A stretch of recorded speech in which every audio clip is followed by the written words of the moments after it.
Critical patriot देखने वाले सब दोस्तों को खुशामदीद, स्वागत। आज मेरे साथ इस्लामाबाद से शरीक गुफ्तगू हैं डॉक्टर कमर चीमा और वसीम अल्ताफ साहब। आज मैंने किसी इंडियन पैनलिस्ट को नहीं बुलाया ताकि हम आपस में ऑनेस्ट और फ्रैंक गुफ्तगू कर सकें और कोई बेहतरी का रास्ता सोच सकें, कोई इंट्रोस्पेक्शन की गुंजाइश निकाल सकें। तो चीमा साहब, अगर अब मैं आपसे शुरू करूँ कि हमारे ताल्लुकात जो हैं इंडिया के साथ क्यों अच्छे नहीं रहे? कभी वो खराब होते हैं, कभी खराब तर होते हैं, अच्छे नहीं होते। जिन्ना साहब ने कहा था कि पाकिस्तान और इंडिया के ताल्लुकात ऐसे होंगे जैसे कनाडा और अमेरिका के हैं, और आपको पता उनका तो फ़ोन का कोड भी एक है।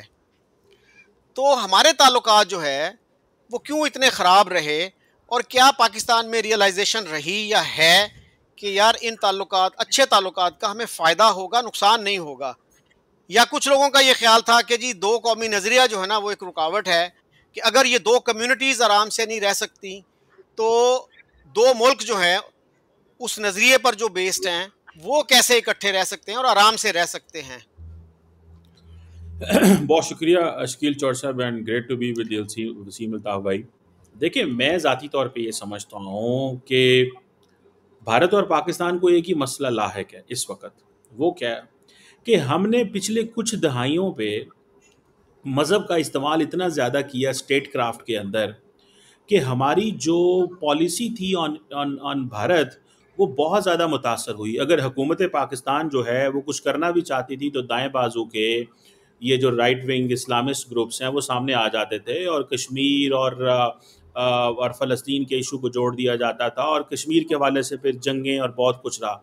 तो मेरा ख्याल है कि हमने बहुत ज़्यादा जब स्टेट क्राफ्ट के अंदर, पॉलिसी सर्कल्स के अंदर जब मज़हब का सहारा लिया और मज़हब को अहमियत देते हुए हमने ये कहा कि हम भारत वो जो है वो हिंदू हैं, हम मुसलमान हैं, तो मेरा ख्याल है कि बहुत सारे जो रिज़ल्ट है हम नहीं ले सके और हालात ख़राब रहे। जिसमें आप देख लें कि आप एक तो ज़ाहिर बात है जंगें हैं, दूसरा मिलिट्री कू का आ जाना, जहाद का प्रोजेक्ट, वो एक सारा एक टेन्योर है। मुझे लगता है आज इंडिया भी उसी प्रोसेस से गुजर रहा है। आज इंडिया भी बहुत ज़्यादा मज़हब का सहारा ले रहा है अपनी फॉरेन पॉलिसी के अंदर, अपनी स्टेट क्राफ्ट के अंदर। तो वो वहाँ पे भी जो इशू चल रहा है कि पाकिस्तान को देखा जाता है जिस अंदाज से देखा जाता है, इवन के विद इन इंडिया जो ग्रुप्स हैं जिनको उनको भी मजहबी लेंस से देखा जाता है। तो हम अक्सर सुनते हैं जी कि आरएसएस की मोनोपोली हो गई है, हम अक्सर सुनते हैं जी कि हिंदुत्व माइंडसेट वहाँ पे मौजूद है, हम अक्सर सुनते हैं कि प्राइम मिनिस्टर मोदी जो है वो किस तरह उनकी जो फॉरेन पॉलिसी है वो पाकिस्तान को लेकर के, या उनके जो स्ट्रक्चर जो है वो पाकिस्तान को लेकर के किस तरह देखता है। तो मुझे लगता है कि जैसे हमने बहुत ज़्यादा मज़हब को इनकॉर्पोरेट किया स्ट्रक्चर के अंदर, पॉलिसी सर्कल्स के अंदर, तो बहुत ज़्यादा हम इंडिया के करीब नहीं हो सके। फिर हमने क्या किया कि हमारी मुशर्रफ के बाद चीज़ें थोड़ी बेहतर हुई और हमने वो जिसको एनलाइटेंड मॉडरेशन और फिर बाकी चीज़ों में चल पड़े, तो बहुत ज़्यादा बेहतरी आई चीज़ों के अंदर। इंडिया के अंदर ये था कि वो सेकुलर स्ट्रक्चर ज़्यादा था और अब वो एक मजहबी फ्रेमवर्क में अपने आप को ढाल बैठे हैं। तो वहाँ पे भी हम समझते हैं कि एक चैलेंज है अब, और उससे निकलना मुश्किल है, क्योंकि आज अगर इंडियन गवर्नमेंट भी कहे कि वो पाकिस्तान से बात करना चाहते हैं तो इंडियन मीडिया, सिविल सोसाइटी वो इतना ज़्यादा आगे जा चुके हैं पाकिस्तान के हवाले से कि वो वापस नहीं आएंगे। तो मेरा ख्याल है ये दोनों तरफ एक ये चीज़ मुझे नज़र आई है। अच्छा वसीम साहब, बहुत से इंडियन जो हैं इससे इख्तलाफ करेंगे, वो कहेंगे कि हमारे यहाँ रिलीजन का इस्तेमाल उस तरह से कभी नहीं हुआ, क्योंकि पाकिस्तान की तो जो फाउंडेशनल आइडियालॉजी है वही इस्लाम है, वही रिलीजन है। तो हमारे यहाँ तो बीजेपी को अब 10-11 साल हो गए हैं, वो मुल्क का नाम भी चेंज नहीं कर सके कि वो हिंदू रिपब्लिक ऑफ इंडिया रख देते, या जैसे हमने अपने कॉन्स्टिट्यूशन में लिखा है कि सिर्फ मुसलमान जो है वो प्रेसिडेंट और प्राइम मिनिस्टर बन सकता है, वो भी लिखवा देते कि सिर्फ हिंदू जो है वो प्रेसिडेंट और प्राइम मिनिस्टर बन सकता है। और हमारे यहाँ आरएसएस की बहुत बात की जाती है, बीजेपी की बहुत बात की जाती है। अब देखिए कि इन दोनों ऑर्गेनाइजेशंस के नामों में रिलीजन का कोई रेफरेंस नहीं है। और एजाज चौधरी साहब का एक इंटरव्यू मैं देख रहा था, फॉर्मर फॉरेन सेक्रेटरी हमारे, वो गालबन चीमा साहब ने किया था, और उनका ये कहना था कि हमें हिंदुत्व और इस तरह की चीज़ों की बात नहीं करनी चाहिए, वो उनका इंटरनल मैटर है, वरना वो हमारे नज़रिए पे भी एतराज़ करेंगे। तो इसलिए इसको इंटरनल इशू ही रहने दिया जाए। तो हमें अपने जो रिलेशंस हैं उनके साथ मामला करना चाहिए, उनको बेहतर करने की कोशिश करनी चाहिए। तो आप क्या कहते हैं? मैं आपकी बात से बिल्कुल एग्री करता हूँ कि चीमा साहब ने कहा कि हम तो अभी कुछ अरसे से, कुछ सालों से हमने रिलीजन का इस्तेमाल शुरू किया, लेकिन ऐसा नहीं है। पाकिस्तान जब वजूद में आया, बल्कि वजूद में आने से पहले ही रिलीजन का इस्तेमाल शुरू हो गया था। पाकिस्तान का मतलब क्या, ला इलाहा इल्लल्लाह। फिर उसके बाद कायदे आज़म ने ये भी कहा कि जो ड्राइविंग फोर्स होगी इस रियासत को चलाने की, वो इस्लाम होगा। और जो कॉन्स्टिट्यूशन है वो 1400 साल पहले हमें मिल चुका है। और फिर उन्होंने 14 नकात दिए, जिसमें उन्होंने उन लोगों को जो कि इस खित्ते में रहते थे और हज़ारों साल से रह रहे थे, उनको उन्होंने एक तरीके से अपने से अलग कर दिया। उन्होंने ये कहा कि हम उनसे मुख्तलिफ हैं, हमारी आइडियोलॉजी, हमारे सिंबल्स, हमारा फोकलोर, हमारी हेरिटेज, हमारे बिलीफ्स उनसे बिल्कुल मुख्तलिफ हैं, लिहाजा हम उनके साथ इकट्ठे नहीं रह सकते। तो इसका मतलब ये है कि हमने रिलीजन का इस्तेमाल रियासत के वजूद में आने से पहले ही शुरू कर दिया था। और फिर उसके बाद आप देखिए कि जिन लोगों को हम आज कह रहे हैं कि ये हिंदुत्व को रिप्रेजेंट करते हैं, वही लोग बीजेपी के वाजपेयी साहब पाकिस्तान आए और उन्होंने आके मीनार पाकिस्तान पे एक तरह की हाजिरी दी और पाकिस्तान के वजूद को अफर्म किया। उसके बाद मोदी लाहौर आए, ये 2015 की बात है, और उनके आने के एक हफ्ते के बाद हमने पठानकोट कर दिया। वाजपेयी साहब के आने के एक महीने के बाद हमने इन्फिल्ट्रेशन शुरू कर दी ये कारगिल सेक्टर में। अच्छा, अब बात ये है कि ये तो इन्होंने बहुत बड़ा रिस्क लिया कि ये अपना पॉलिटिकल कैपिटल दांव पे लगा के पाकिस्तान आए और आके यहाँ पे इन्होंने एक इनिशिएटिव लिया कि अच्छे फ्रेंडली पीसफुल रिलेशंस डेवलप हों, लेकिन जो सैबोटाज हुआ वो हमारी तरफ से हुआ, उनकी तरफ से नहीं हुआ। दूसरा, इंडिया में अगर कुछ राइटिस्ट एलिमेंट्स हैं तो वहाँ पे एक बहुत बड़ी तादाद उन लोगों की भी है जो कि जो एक रिलीजियस आइडियोलॉजी है या जो एक एक्सट्रीमिस्ट थॉट है, उसको काउंटर करने के लिए तैयार बैठे हैं। इंडिया में अगर किसी मुसलमान के साथ ज्यादती होती है तो बेशुमार हिंदू उसकी हिमायत में बात करते हैं। अभी रिसेंटली आप देखिए कि जहाज में, एक हवाई जहाज था, उसमें कोई मुसलमान था और वो कुछ पैनिक हो गया तो उसको किसी ने थप्पड़ मार दिया, तो वो लोग उठ खड़े हुए वहां पे। इसके बरक्स आप ये देखिए कि पाकिस्तान में जो कुछ हिंदुओं के साथ हो रहा है, हिंदू लड़कियों के साथ हो रहा है, अहमदियों के साथ हो रहा है, मसीहियों के साथ हो रहा है, कितने मुसलमान यहाँ पे खड़े हो के उनके हक में बात करते हैं। बस्तियों की बस्तियां जला दी जाती हैं, लोगों को उठा लिया जाता है, मार दिया जाता है, जिंदा जला दिया जाता है। कितने लोग आवाज बुलंद करते हैं उसके लिए। तो मैं समझता हूँ हमारे यहाँ तो देखें ना, ये तो जैसे वो एक दिन आपसे बात हो रही थी कि वो पॉलिटिकल स्लोगनेयरिंग काफी होती है।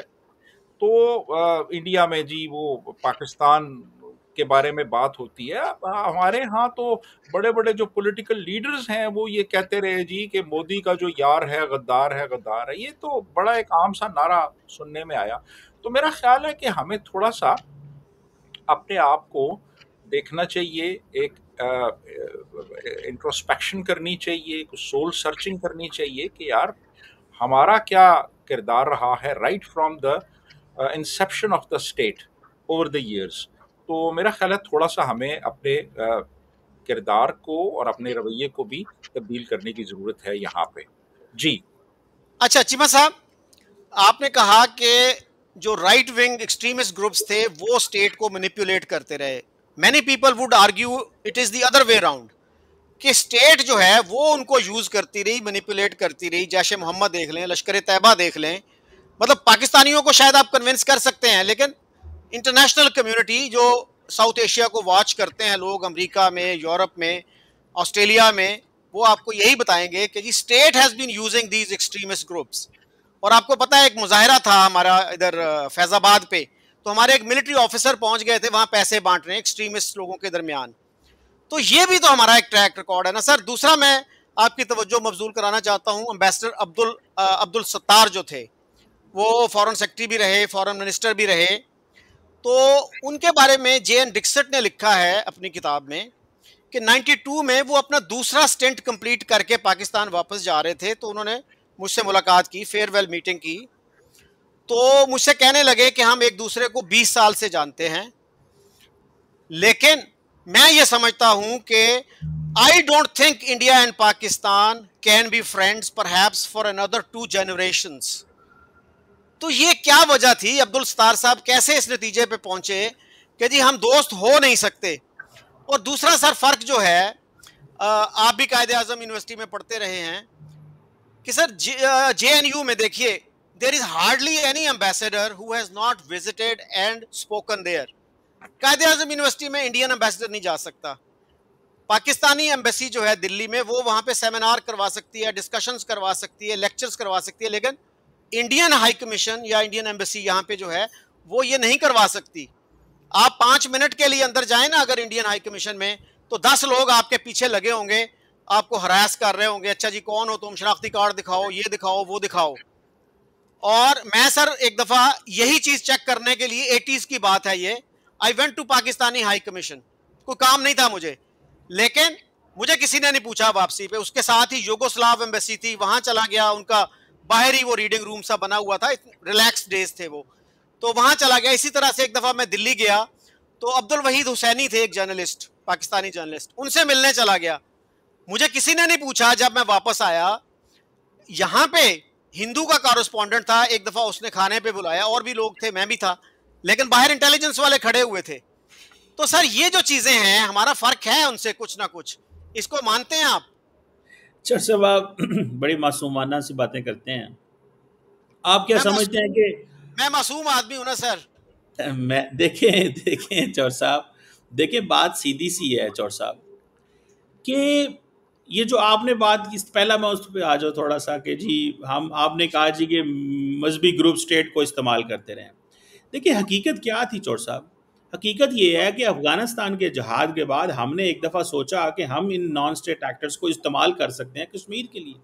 ये हकीकत है, मतलब ये इसको ना मैं अंडू कर सकता हूँ ना आप कर सकते हैं, हमारे तो इससे पहले ही सारा कुछ हो गया हुआ एक बात। लेकिन देन मुशर्रफ ने जब ये प्रोजेक्ट क्लोज किया, तो आपको पता है कि मुशर्रफ पे ही हमले हुए। मुशर्रफ को सबसे पहले किसने हमला किया था? मुशर्रफ पे इन्हीं ग्रुप्स ने हमले किए थे। बिकॉज जब सप्लाई लाइन बंद की, चीज़ें बंद की, तो वो समझते हैं कि हमें क्यों हमें जो है वो आपने क्यों रोक रहे हो। खैर वो एक और हिस्ट्री है। दूसरा जो आप बात कर रहे हैं, ये जो माइंडसेट ऑफ हॉस्टिलिटी की बात कर रहे हैं आप, अगर ये चोर साहब कंक्लूड कर दें कि मैं इंडियन उधर गया तो मुझे बाहर किसी ने नहीं पूछा, इधर मैं गया तो इधर मुझे किसी ने नहीं पूछा। चोर साहब आज जरा इंडियन पाकिस्तानी हाई कमीशन को कहें ना इंडिया में कुछ करवा के देखे। आप किस दौर की बातें कर रहे हैं? आप अपनी जवानी के दौर की बातें कर रहे हैं, 70-80 साल पहले की, शायद 60 साल पहले की बातें कर रहे हैं। I'm not that old, sir. देखे मैं थोड़ा तड़का भी लगाना चाहिए। सो पॉइंट ये है चौर साहब, आप जवानी के दौर की बातें कर रहे हैं, बीच में कुछ अरसा अच्छा होता है, वो गुड टाइम आते रहते हैं। माइंडसेट ऑफ हॉस्टिलिटी है कि नहीं है? और ये माइंडसेट ऑफ हॉस्टिलिटी हर दौर में प्रिवेल करता है। आज इंडियन हाई कमीशन, आपने कहा कि कायदे आजम यूनिवर्सिटी नहीं जा सकता, ठीक है, माजी में पता नहीं, मैं तो आप जो उन दिनों यूनिवर्सिटी जारी में होते थे हमें तो नहीं अंदाज़ा, लेकिन मुझे पता है कि आज पाकिस्तानी हाई कमिश्नर इंडिया के अंदर जो है, दिल्ली के अंदर, वो कहीं भी नहीं जा सकता, और ये काफ़ी कुछ अरसे से नहीं जा सकते। सो अगर कोई एक दफ़ा वो चले गए, that is a good step. और हमें, मैं ये नहीं कहता इंडिया के ऊपर, आपको पता पॉलिसी पता चल जाती क्या है। ये जो पिछले टेन्योर थे, अच्छे टेन्योर गुजरे हैं, अभी कुछ बाजवा साहब ने बड़ी कोशिशें की हैं यार, तो मेरा ख्याल है कि दोनों साइड पे डिफरेंट टाइम्स आते रहते हैं। ये सिर्फ ये कह देना जी पाकिस्तान साइड ज़्यादा हॉस्टाइल है और हम बुरे हैं और नंगे हैं और ये, और आज वो जो रोज़ाना आपके यहाँ BLA और TTP को फाइनेंस करते हैं, फंडिंग करते हैं, डिफेंसिव ऑफेंस, ऑफेंसिव डिफेंस, कि इनको जनाब इनकी नॉन स्टेट एक्टर्स को फंडिंग करो, पैसा करो, पाकिस्तान में माहौल ख़राब हो, तो मतलब क्वेश्चन ये है। और दूसरी एक और बात भी है चौर साहब, दुनिया में अमेरिका ने सीरिया में क्या किया है? अमेरिका ने सीरिया में क्या किया है? उसने नुसरा फ्रंट के बंदे को उठा के तो स्टेट का हेड बना दिया। And what is al Nusra front? Al Qaeda. The question is कि आप on whose side you are and how powerful you are. So हमने जो उस वक्त किया था वो एक हिस्ट्री थी। एंड मेरा ख्याल है कि हम उसको, लास्ट टाइम भी आपसे थोड़ा सा बात हुई थी, खून से, अपने खून से वो गलतियां जो की हुई हैं धो रहे हैं, खून से। और रोज जो पाकिस्तान का फौजी शहीद होता है, पाकिस्तान की अवाम में से, लोगों में से कोई बंदा शहीद होता है, तो वो पाकिस्तान की रियासत की गलतियां हैं। But that does not mean कि हम चोर साहब 70, 80, 90 में बैठे रहें। 2025 में हम बैठे हैं, बहुत सारी अच्छी चीज़ें हो रही हैं, प्रोग्रेसिव हो रही हैं। हम इस वक्त दुनिया में रेलिवेंट हैं, हमारी प्रोफाइल बड़ी बेहतर हो गई है। हमें 11 साल चोर साहब, 11 साल मोदी साहब की पॉलिसी थी पाकिस्तान को ग्लोबली आइसोलेट करने की, 11 साल। और आज इंडिया के अंदर वही बातें हो रही हैं कि हमारी हमारी खारजा पॉलिसी है क्या? मोदी साहब 18 दफा मुलाकात की थी शी जिनपिंग से 2014 से लेके 20 तक, और गलवान हो गया था, और चाइना हाथ से चला गया, आज अमेरिका हाथ से चला गया। चौर साहब हम तो बड़े बैलेंस खेलते हैं। अमेरिका जिस अंदाज से अफगानिस्तान से विड्रॉल करके गया चौर साहब, अमरीकी सिस्टम के अंदर बड़ी पाकिस्तान के बारे में हॉस्टिलिटी थी, लेकिन कभी कोई लीडर आके स्टेटमेंट उसने आके पब्लिकली नहीं दी कि पाकिस्तान के साथ हमारे क्या। हम अपने नेशनल इंटरेस्ट को वॉच करते रहे, बेशक हम अमेरिका के साथ पार्टनर थे, लेकिन हमने अपने, आज भी अमेरिकन से अपनी इंटरनल असेसमेंट ये कहते हैं कि अफगान नेशनल आर्मी ने क्या किया, फलां ने क्या किया, लेकिन पाकिस्तान को भी वो समझते हैं कि हमारा जो रोल था वो भी इसी तरह का था कि हमने भी उनको मुश्किल में डाल के रखा। सो हर मुल्क अपने नेशनल इंटरेस्ट के लिए करता है। तो सब चीज़ें बड़ी बेहतर हो गई हैं, मैं आपको बड़ी गारंटी से बातें करता हूँ। आप फिक्र ना करें, ज़्यादा परेशान ना हो। माजी में हॉस्टाइल एनवायरनमेंट दोनों तरफ होते हैं, और उधर भी है और इधर भी है। आपने मुझे चौर साहब, आप तो बड़े समझदार, जारी बात है, बड़ा मज़ा आता है आपसे बात करके। आप ज़रा लगाएं ना इंडियन मीडिया खोल के देखें और पाकिस्तानी मीडिया खोल के देखें, बड़ा ही बुरा होगा पाकिस्तानी मीडिया।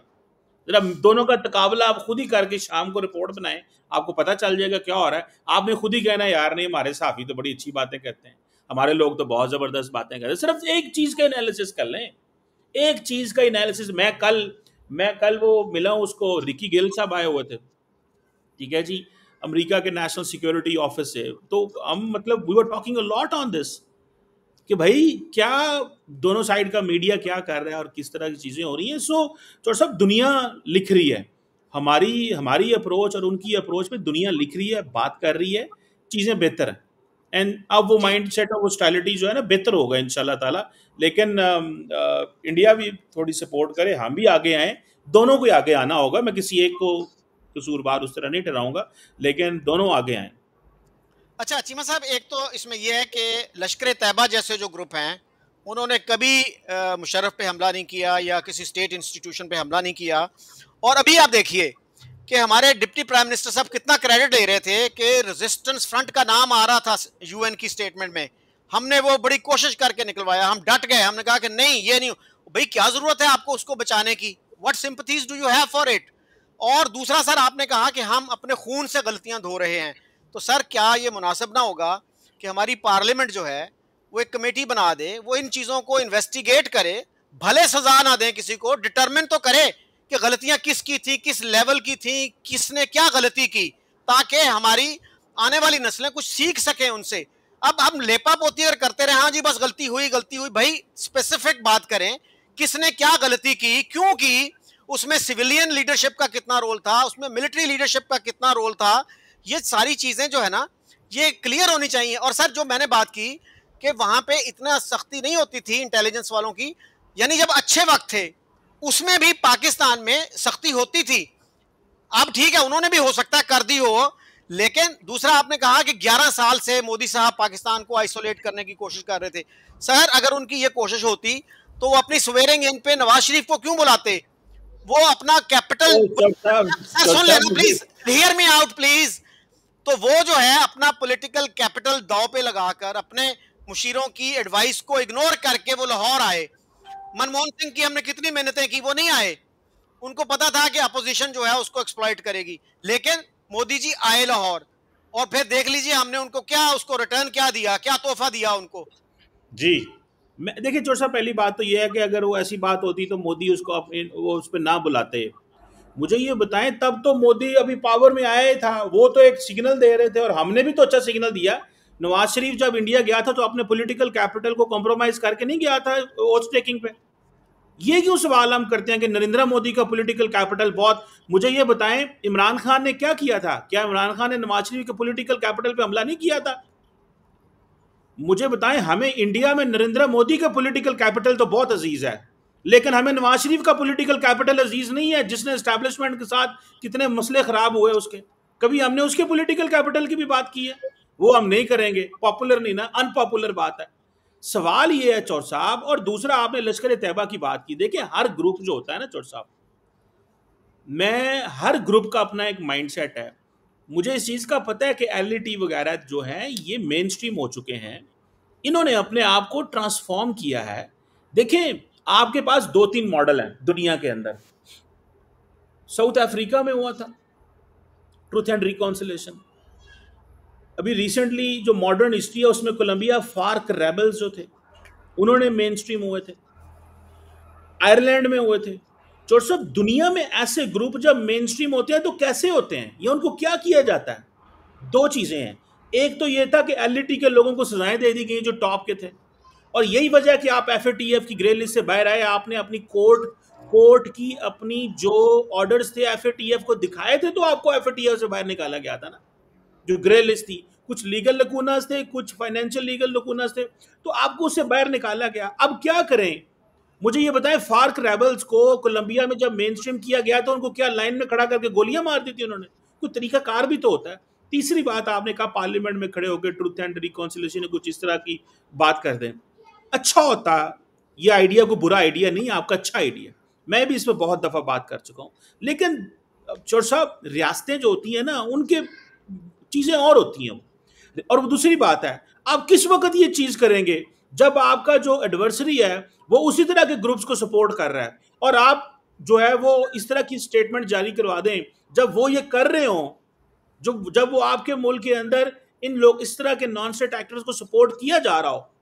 मुझे ये बताएं चौर साहब, आपने कभी नोट किया कि जब बीएलए हमला करता है तो सबसे पहली खबर किधर आती है? इंडिया मीडिया पे आती है। हमारे दोस्त इंडिया के मीडिया की सबसे पहले वो खबर चलाते हैं कि फलां जगह पे हमला हो गया, लाइव कवरेज करते हैं। सो मेरा ख्याल है चौर साहब, सारे ही ठीक है, लेकिन मैं समझता हूँ चीजें चेंज हो गई हैं। कभी नवाज शरीफ के पॉलिटिकल कैपिटल की भी बात करें, बिल्कुल। और इलेक्शन वाले दिन जब मेरा ख्याल है अभी अल्ताफ भाई बात कर रहे थे, वसीम भाई बात कर रहे थे, इलेक्शन वाले दिन इमरान खान ने कहा था मोदी का जो यार है गद्दार है, गद्दार है। तो नुकसान किसको हुआ भाई? नवाज शरीफ का पॉलिटिकल कैपिटल कोई नहीं गया, नरेंद्र मोदी का कैपिटल चला गया। तो मैं तो समझता हूं आज अगर इमरान खान, मैं आखिरी बात, आज अगर मोदी साहब पावर में है तो ही ओज नवाज शरीफ अ फेवर। जो उस वक्त नवाज शरीफ ने अपना पॉलिटिकल कैपिटल जला के उसको लाहौर वनडे पे वेलकम कर लिया कुछ घंटों के नोटिस पे, आज उसको चाहिए था ना, उन्होंने साढ़े पे हमला करता क्योंकि ऐसी ऑपरेशन से दूर करने। उन्होंने नवाज शरीफ को क्या दिया? आज उसके भाई की हुकूमत है, आज वो चला सकते थे बहुत कुछ। चौड़ साहब को गल सीधी भी सर साडा भी कोई फायदा करा दो, मेरा तुसी मोदी साहब ने चुकी जा रहे हो यार। अच्छा चीमा साहब, नवाज शरीफ की अगर बात आपने मानी होती तो हालात बहुत बेहतर होते। आपको पता है ना उन्होंने क्या कहा था कि मुझे वाजपेयी जी ने कहा कि देखें हम पीस की बातें कर रहे थे, पीस की तरफ प्रोग्रेस कर रहे थे, और आपने मेरी कमर में छुरा घोंपा और नवाज शरीफ को कहना पड़ा कि ही इज राइट, हमने यही काम किया। तो सर कैपिटल जो था वो नरेंद्र मोदी का ज्यादा स्टेक पे था, इसलिए कि उस पार्टी की रेपुटेशन क्या थी और किस तरह के वाकयात वहां हो चुके थे। और जहां तक सर बीएलए का ताल्लुक है, देखिए हम क्या कहते हैं इंडिया को कि पहलगाम की उसने कोई एविडेंस नहीं दी, और साथ ही दूसरे सांस में कहते हैं ओ ये जी ये तो फॉल्स फ्लैग ऑपरेशन था। ये हमारे सारे जर्नलिस्ट, इवन नजम सेठी साहब भी शामिल हो गए हैं उस कोरस में कि वो भी कह रहे हैं जी फॉल्स फ्लैग ऑपरेशन है। तो सर आपके पास क्या एविडेंस है फॉल्स फ्लैग की? और आपने कौन से डॉसिए दिए हैं इंटरनेशनल कम्युनिटी को, और इंटरनेशनल कम्युनिटी ने क्या रिस्पॉन्स दिया उसको? और सर मुंबई पे तो डॉसिए दिए थे ना इंडिया ने, उस पे क्या रिएक्शन था आपका? और उसको तो नजम सेठी भी मानता है कि वो पाकिस्तान से गया था जो अजमल कसाब था, आज मैं तक हमारी स्टेट जो है वो डिनायल में है। आपने जो मैं एट द कॉस्ट ये टर्न तो वसीम अल्ताफ भाई की थी, लेकिन आपने सवाल मेरे पे दाग दिया है, तो मैं थोड़ा सा शॉर्ट सा जवाब दूंगा। मैं कहूँगा वसीम भाई बोलें आप। सवाल सीधा सा भाई, जब इंडिया ने वो जो कश्मीर रेजिस्टेंस फ्रंट का नाम लिया था ना, तब तक उन्होंने जिम्मेदारी कबूल नहीं की हुई थी, और ना मेरे ख्याल उन्होंने जिम्मेदारी कबूल की है। बेयर मी आउट, मैं आई डिडंट फॉलो दैट। तो वो कह रहे हैं कि आप एक ग्रुप को पकड़ के जो है वो बना दें, स्केपगोड बना दें। तो उस वक्त इसाक डार ने उसको इस एंगल से देखा था। एंड इफ टुडे अमेरिकन ने ये किया है, कोर्ट जयशंकर साहब, अमेरिकन ने उसके ऊपर पाबंदी लगाई है ना, तो जयशंकर साहब की मैं बात कोट कर देता हूं। उसने कहा India does not care about the bilateral sanctions और sanctions coming from any country, it has to come from the security council. तो प्रॉब्लम यह है कि वो एक ग्रुप है, उसके ऊपर अब किसी की सैंक्शंस नहीं है, ठीक है, इंडिया ने वो करवा लिया, उसके ऊपर लगवा लिया, तो लगवा लिया तो गुड। और दूसरा, मुंबई पे आप थोड़ा पीछे और चले गए, आपने क्या जरा कोई मैं और थोड़ा जा इन्होंने पढ़ा। देखिए चौर साहब, मुंबई हो, ये जाफर एक्सप्रेस हो, सवाल ये है कि पाकिस्तान की जो गवर्नमेंट है, जो जो आप उस 2008 में, उस वक्त तो मुशर्रफ चला गया था ना, ठीक है, कियानी साहब बैठे हुए थे। तो मेरा ख्याल है, मैं कियानी साहब की रिसेंटली स्टेटमेंट पढ़ रहा था, उन्होंने कहा यार हम तो कश्मीर की वो जो इन चीज़ों से दस्तबरदार हो चुके हैं, हम तो वो सपोर्ट नहीं करते इनको। तो यही वजह है कि ये इन्होंने रियासत पाकिस्तान की रियासत पे हमले किए हैं। इन्हीं इन्हीं इन्हीं ग्रुप्स ने, कश्मीरियों ने हमले किए हैं, और ये टीटीपी के साथ मिल गए चौट साहब, ये टीटीपी के साथ मिलके हमले करते रहे, और कितना नुकसान हुआ पाकिस्तान की फौज का वो भी तो मेंशन किया करें कभी कभी, वो आप भूल जाते हैं। तो उसी सिंगल साइड ते ट्रेन चला देते हो। अच्छा वसीम साहब, एक तो ये जो रेजिस्टेंस फ्रंट वाली बात है ना, उन्होंने चंद घंटों के अंदर इसकी क्लेम किया कि हमने ये किया है, और उसको रिपीट भी किया। जब प्रेशर बढ़ा तो उन्होंने 4 दिन के बाद कहा नहीं नहीं हमारा सिस्टम हैक हो गया था। तो कब खुला तुझ पे ये राज, इनकार से पहले के इनकार के बाद? तो और डार साहब को क्या जरूरत पड़ी थी कि वो कहते कि हमने तो ना जान की बाजी लगा के हमने इनका नाम निकलवाया उसमें से। और अब जो अमेरिकन ये कह रहे हैं कि जी ये फ्रंट है लश्कर तैयबा का, तो फिर हम कंडेम करें ना अमेरिका को भी कि आप गलत कर रहे हो, ये तो फ्रीडम फाइटर्स हैं, ये तो बड़े अच्छे लोग हैं, ये तो बड़े फलाही काम करते हैं। फिर हमें कहना चाहिए, चैलेंज करें अमेरिका को भी, क्यों नहीं करते? जी वसीम साहब। देखिए, पहली बात तो ये है कि नवाज शरीफ का जो कैपिटल था ना, वो ज़ाया होने का कोई अंदेशा नहीं था। जो भी पॉलिटिकल लीडरशिप है, चाहे नवाज शरीफ हो, चाहे जरदारी हो, चाहे कोई और हो, वो सब in the heart of their heart they want peaceful friendly relations with India. इसमें कोई ऐसी चीज़ नहीं है। ये हमारे हाथ तमाम पॉलिटिकल लीडरशिप जो है वो चाहती है कि पीसफुल रिलेशंस हों। ये फ़ायदे में होता है रियासत के भी। लेकिन हमारे यहाँ जो एक बहुत पावरफुल एक महकमा है, वो इस चीज़ को एंडोर्स नहीं करता। तो उसका फिर आप देखें ना कि नवाज शरीफ को कॉस्ट भी देनी पड़ी ना उसकी। नवाज शरीफ को फिर सफ़र करना पड़ा, क्योंकि नवाज शरीफ ने ऐसे स्टेप्स लिए जो कि हमारी इस्टेब्लिशमेंट सपोर्ट नहीं कर रही थी। तो एक तो ये बात कि मोदी जी का तो कैपिटल था उसमें, क्योंकि जाहिर है कि वो इंडिया में बहुत रिजेंटमेंट थी। जो कुछ हम करते रहे 47-48 में हमने ट्राइबल्स भेज दिए, 65 में ऑपरेशन जब्राल्टर और ऑपरेशन ग्रैंड स्लैम हमने लॉन्च किया, 71 में फिर हमने इंडिया पे अटैक किया, जिसके जवाब में फिर इंडिया ने इन्वेजन की ईस्ट पाकिस्तान की, फिर हमने कारगिल किया।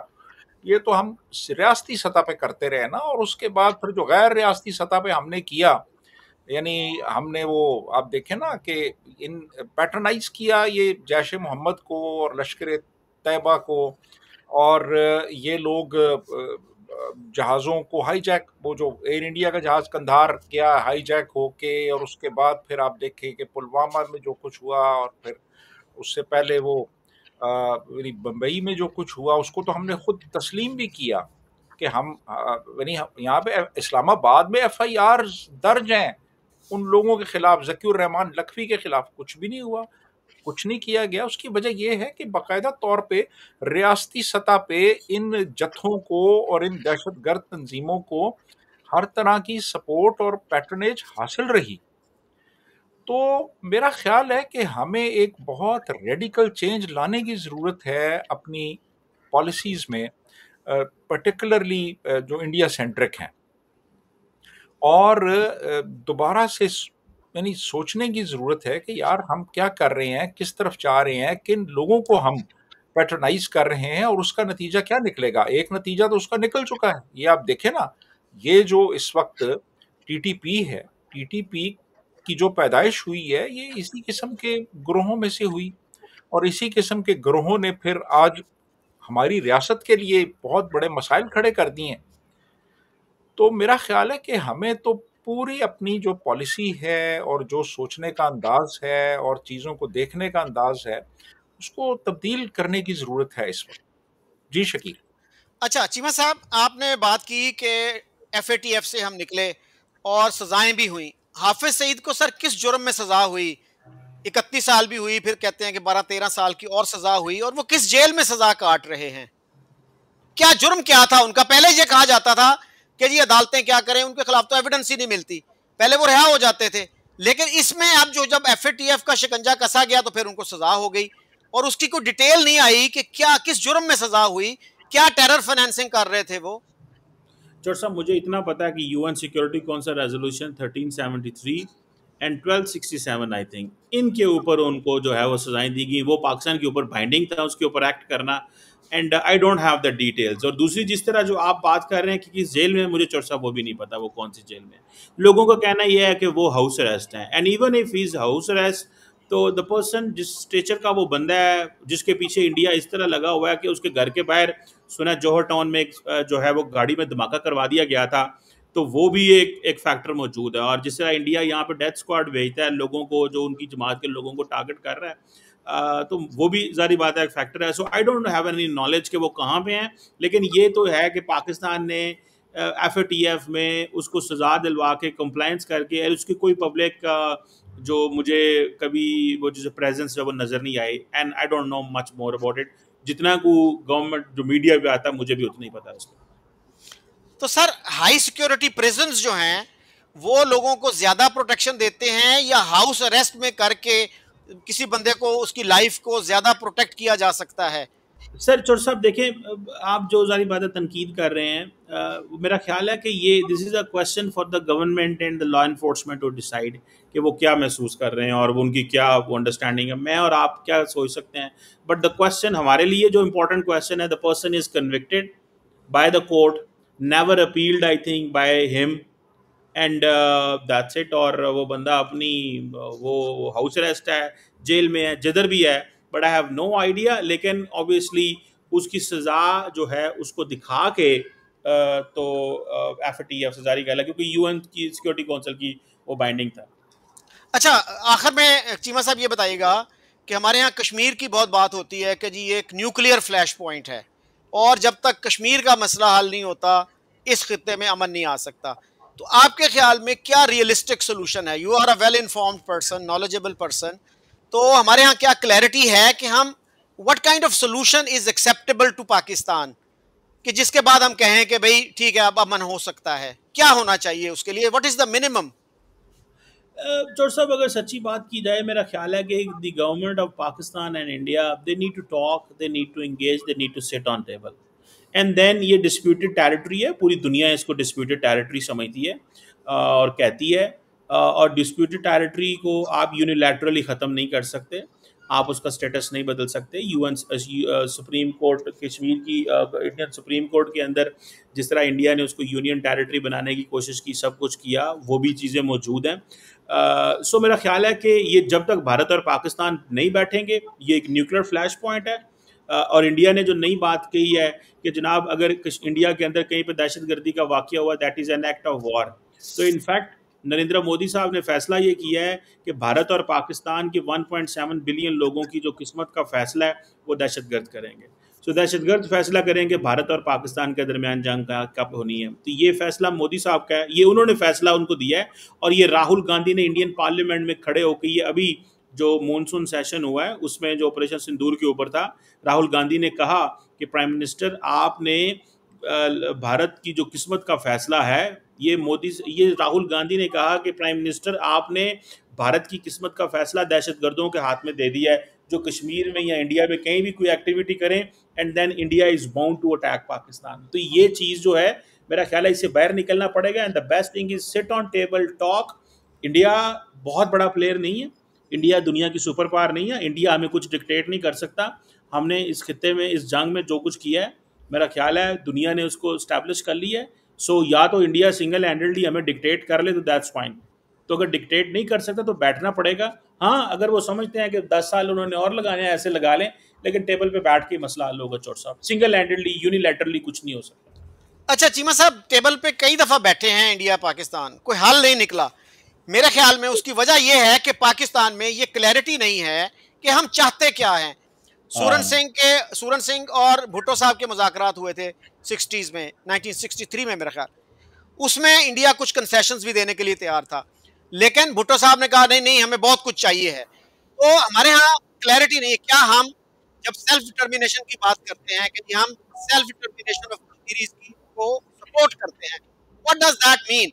अगर कश्मीरी ये चाहें कि जी हम ना इंडिया के साथ जाना चाहते हैं ना पाकिस्तान के साथ, और हम इंडिपेंडेंट रहना चाहते हैं, तो क्या पाकिस्तान के पास जो जम्मू कश्मीर के इलाके हैं, नॉर्दर्न एरियाज हैं, AJK है, वो पाकिस्तान छोड़ने के लिए तैयार हो जाएगा? क्योंकि Pakistan is fully committed to the Kashmiris right of self determination, और रियलिस्टिक इज दैट पॉसिबिलिटी?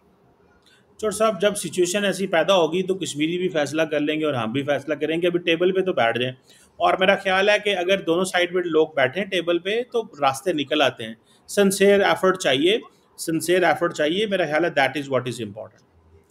अच्छा वसीम साहब, आप क्या कहेंगे? चीमा साहब ने कहा कि कश्मीर जो है एक डिस्प्यूटेड टेरिटरी है, तो क्या जूनागढ़ भी डिस्प्यूटेड टेरिटरी है? क्योंकि इमरान खान साहब ने उसको कहा था कि इसको पाकिस्तान के नक्शे में शामिल कर दिया जाए। तो इस खित्ते में क्या दो डिस्प्यूटेड टेरिटरीज हैं जिनका रेजोल्यूशन अभी होना है, जूनागढ़ और कश्मीर? और क्या हल क्या है, रियलिस्टिक हल क्या है? देखिए, मेरा ख्याल है कि कश्मीर इशू नहीं है एक्चुअली, ना जूनागढ़ इशू है।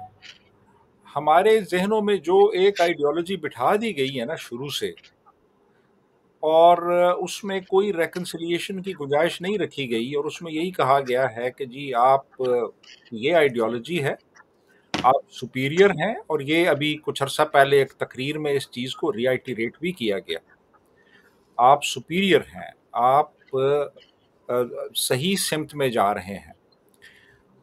तो मेरा ख्याल है कि जब इस किस्म की थिंकिंग हो कि आप सुपीरियर हैं, आप दुरुस्त हैं, और आपने मसाइल को इस अंदाज में हल करना है कि दूसरे ने इन एनी केस आपकी जो भी डिमांड्स हैं उनको पूरा करना है, तो फिर मसले हल नहीं होते।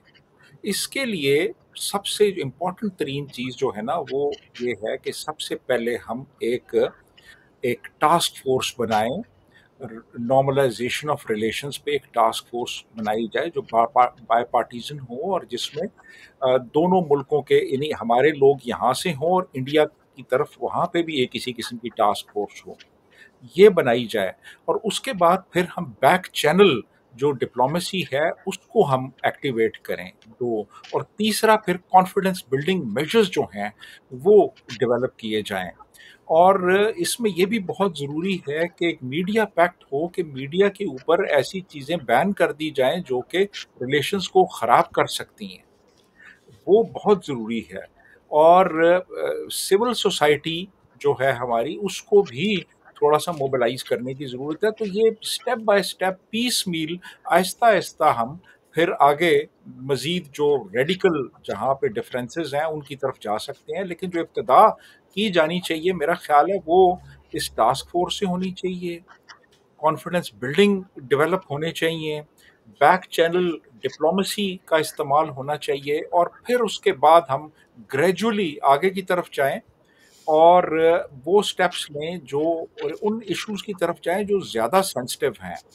जो मिसाल के तौर पे जैसे अब कश्मीर का जो इशू है, ये तो बहुत एक सेंसिटिव इशू है। इसको तो बाद में जब कुछ यानी मेरा ख्याल है कि एक कॉन्फिडेंस, एक बिल्डिंग मेजर्स हम ले आए, तो फिर उसके बाद अगली स्टेज होगी जिसमें कि फिर हम फुल डिप्लोमेटिक रिलेशंस की तरफ जा सकते हैं, ट्रेड रिलेशंस की तरफ जा सकते हैं, कल्चरल एक्सचेंजेस की तरफ जा सकते हैं, और फिर उसके बाद हम एक जॉइंट, एक इंटीग्रेटेड एक पॉलिसी जो है वो बना सकते हैं, जो जिसमें इकोनॉमिक इश्यूज भी एड्रेस किए जाए, पॉलिटिकल इश्यूज भी हों, और दोनों मुल्कों को करीब लाया जा सके।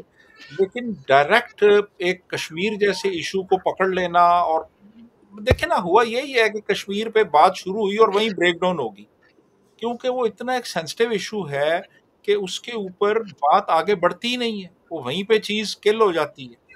तो मेरा ख्याल है कि piecemeal, step by step, phased एक तरीके से हम इंडिया पाकिस्तान के रिलेशंस को रिजॉल्व करने की कोशिश कर सकते हैं। जी शकील। अच्छा चीमा साहब, मैं चाहूंगा कि आप अपने कंक्लूडिंग थॉट्स दें। और मेरा ख्याल ये है कि मीडिया पे आप बैन तो नहीं लगा सकते कि ये बात आप करें ये ना करें, लेकिन एक अगर कमेटी ऐसी बन जाए, 10 पाकिस्तानी जर्नलिस्ट हो, 10 इंडियन हो, वो कम से कम डॉक्यूमेंट करे कि किस मीडिया पे किस तरह के मैसेजेस दिए जा रहे हैं, वो कितने फैक्चुअली एक्यूरेट हैं, कितने नहीं हैं, और साथ उसके कश्मीर पे इंडिया पाकिस्तान रिलेशंस पे एक जेन्युइनली फ्री डिबेट की बहुत ज़रूरत है। जब तक आवाम को आप एजुकेट नहीं करेंगे तो आप हमेशा डरते रहेंगे कि यार ये हमने अगर कर दिया तो लोग उठ खड़े होंगे, बगावत कर देंगे। तो unless the people are on board, they are educated, तो आप कोई प्रोग्रेस कर नहीं सकते। फिर कोई आप ऐसी कमेटी भी बना सकते हैं इंटेलेक्चुअल्स की, जर्नलिस्टों की, जिसमें 50 लोग हों इंडिया से, 50 पाकिस्तान से, उनकी वक्तन फवक्तन मीटिंग्स हों, और उसको सीक्रेट ना रखें, आप ओपन करें, लेट पीपल नो कौन क्या सोच रहा है कश्मीर के इशू पे, इंडिया का मौकफ क्या है, पाकिस्तान का मौकफ क्या है, इस पे ओपनली बात होनी चाहिए। जी जी मसाब। एग्री विद यू सर, बना दें फोरम, मैं आपके साथ हूँ। चौट साहब आप इसमें लीड करें, और मुझे हमारा भी नाम डालें, वसीम भाई का भी डालें, शुरू करें इंशाल्लाह। और इंडिया से भी कोई अगर नाम निकले तो उनको ज़रूर इंगेज करें सर।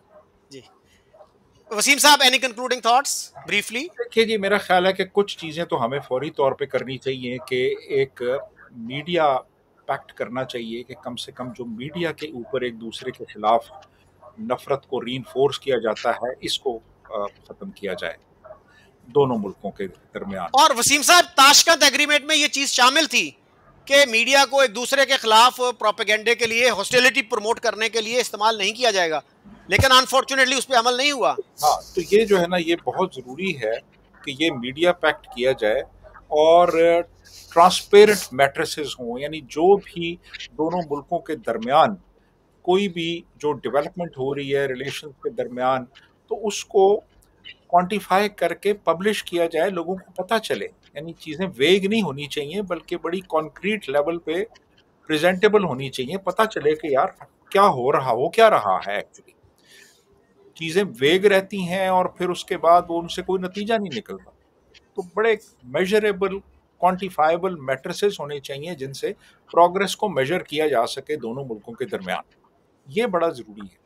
जी और फिर मेरा ख्याल है कि हमें ऐसा मवाद जो कि रीइंफोर्स करता हो एनिमोसिटी को, उसको हमें आहिस्ता आहिस्ता या जितना मुमकिन हो अपनी टेक्स्ट बुक्स में से और अपने नैरेटिव्स में से उसको निकालना चाहिए। थैंक यू कमर साहब, थैंक यू वसीम साहब, I am really grateful to you. I think we had a very good thank you. Discussion. I look forward to talking to you both. Okay, thank thank you you, very बहुत much. शुक्रिया sir. Okay. Thank you Waseem okay भाई, जी। बहुत शुक्रिया। जी बहुत अच्छा जी, बड़ा अच्छा लगा आपसे बात करके।